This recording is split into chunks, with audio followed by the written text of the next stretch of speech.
மக்களுக்காக, மக்களால், மக்களை அமைத்துக் கொள்கிற ஆட்சி மக்களாட்சி. அந்த மக்களாட்சிக்கு அஸ்திவாரம் போன்றதுதான் மக்களின் வாக்குரிமை. அந்த வாக்குரிமையின் மீது எழுப்பப்படும் அற்புதமான மாளிகைதான் நல்ல அரசு. அந்த அரசு நடத்தும் ஆட்சிதான் மக்களாட்சி.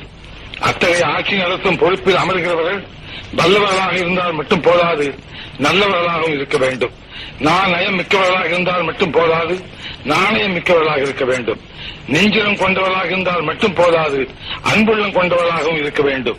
மக்கள் மீது அதிகாரம் செலுத்துபவர்களாக மட்டும் அமையக்கூடாது, ஆதரவு காட்டுபவர்களாகவும் விளங்க வேண்டும். இப்படி மக்களின் பிரதிநிதிகளாக ஆட்சிக்கு வருபவர்கள் தூய்மையானவர்களாக, தொண்டுள்ளம் கொண்டவர்களாக, ஏழை எளிய மக்களின் தோழர்களாக, அரசியல் அதிகாரம் என்பது மக்களுக்கு சேவை செய்யும் வாய்ப்பே தவிர மக்களை ஆட்சிப்படைக்கும் உரிமையை தரும் சாதனமாக கருதாதவர்களாக மக்களோடு மக்களாய், மக்களின் தொண்டர்களாய் வாழ்ந்து காட்ட வேண்டும்.